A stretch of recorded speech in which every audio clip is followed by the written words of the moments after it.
नमस्कार। कहानी संग्रह में हमारे सभी दर्शकों का हार्दिक स्वागत है। दर्शकों, आज हम आपके लिए कार्तिक माह के दूसरे अध्याय के महात्म्य में भगवान श्री कृष्ण ने अपनी महारानी सत्यभामा को उनके पूर्व जन्म की कथा सुनाई थी। किस पुण्य के कारण वह उनकी पटरानी बनी। अब तीसरे अध्याय की कथा श्रवण करने से पूर्व ओम कृष्ण कृष्णाय नमः अवश्य बोलें। यह पवित्र पावन मंत्र स्वयं भगवान श्री कृष्ण के द्वारा रचित है। यह भगवान श्री कृष्ण का मूल मंत्र भी है। इस मूल मंत्र का जाप सभी व्यक्ति जो सुख की कामना चाहते हैं, वह प्रातः काल नित्य क्रिया से निवृत्त होकर स्नान आदि कर स्वच्छ वस्त्र धारण करें और एक आसन पर बैठकर मूल मंत्र की एक माला प्रतिदिन जाप करने से तमाम बाधाएं दूर होकर सुख सौभाग्य की प्राप्ति होती है। वैसे तो कार्तिक मास में स्नान, दान, भजन, कीर्तन, दीपदान, पीपल की कथा, तुलसी पूजन आदि यज्ञ अनुष्ठान किए जाते हैं, लेकिन कार्तिक महात्म्य को स्वयं भगवान श्री कृष्ण ने सुनाया है। इस पवित्र कार्तिक मास में अवश्य व्रत करना चाहिए। कार्तिक व्रत रखने वाले व्रती को ये नियम अवश्य ही अपने जीवन में धारण करने चाहिए। इन चारों नियमों का पालन करने वाले व्यक्ति को पूर्ण फल की प्राप्ति होती है। इन कार्यों को कार्तिक व्रत के 4 अंग भी कहे गए हैं। इनमें पहला जो कार्य है, सूर्य उदय से पूर्व प्रातः स्नान, दूसरा तुलसी पूजन, तीसरा हरि का पूजन और जागरण, चौथा दीपदान। इन चारों नियमों का पालन करने पर कार्तिक व्रत का महाफल प्राप्त होता है और श्री हरि की महान कृपा प्राप्त होती है। और कार्तिक व्रत के अंत में उद्यापन अवश्य करना चाहिए। तीसरे अध्याय में सागर पुत्र शंखासुर द्वारा वेद मंत्रों का हरण की कथा हम आपको सुनाएंगे। इससे पहले के अध्याय में हमने देखा गुणवती अपने पति और पिता की मृत्यु का समाचार सुनकर रोते रोते मूर्छित हो जाती है और जब उसे होश आता है तब वह घर का सभी सामान बेचकर उनकी अंतिम क्रिया करती है और फिर अपने मन और इंद्रियों को संयमित कर 1100 कार्तिक मास के व्रत विधि विधान के साथ आजीवन करती है। और जब वह वृद्ध हो जाती है, बीमार रहती है, तो भी वह तीव्र ज्वर होने पर भी कार्तिक स्नान करने गंगा में जरूर जाती है। वहीं पर भगवान के पार्षद विमान में प्रकट होते हैं और उसे वैकुंठ धाम ले जाते हैं। और जब भगवान इस पृथ्वी पर मथुरा में वासुदेव और देवकी के पुत्र के रूप में जन्म लेते हैं, तब गुणवती भी कार्तिक व्रत के प्रभाव से भगवान श्री कृष्ण की प्रिय रानी बनती है। यह वही सत्यभामा श्री कृष्ण की महारानी है जिन्होंने पूर्व जन्म में गुणवती के रूप में 1100 कार्तिक माह का व्रत किया था। इसके बाद तीसरे अध्याय में सत्यभामा भगवान श्री कृष्ण से बोली, हे प्रभु, आप त्रिकालदर्शी हैं, आप काल स्वरूप हैं और सभी काल के समान हैं।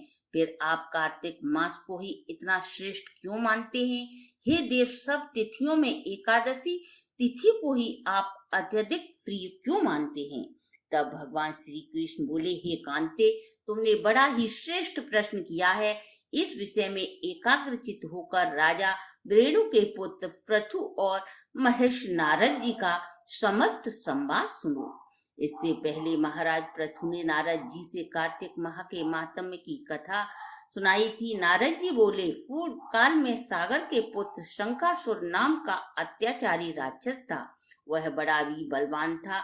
उसने अपने पराक्रम के बल से सभी देवताओं को युद्ध में जीतकर स्वर्ग पर अधिकार कर देवताओं को स्वर्ग से निष्कासित कर अपना आधिपत्य स्थापित कर लिया था और संपूर्ण लोकपालों के अधिकार भी उसने अपने हाथों में ले लिए थे। सभी देवता शंखासुर के भय से अपने अपने स्त्री पुरुषों को साथ लेकर कई वर्ष तक सुमेरु पर्वत की गुफाओं में रहे। एक दिन शंखासुर ने विचार किया, मैंने सभी देवताओं को जीत लिया, लेकिन फिर भी ये कमजोर नहीं जान पड़ते। अब मैं पूरी तरह से जान चुका हूँ, वे वेद मंत्रों से युक्त हैं। यही देवताओं के बलवान होने का कारण है। यदि वेद मंत्रों का हरण कर लिया जाए तो सभी देवता बलहीन हो जाएंगे।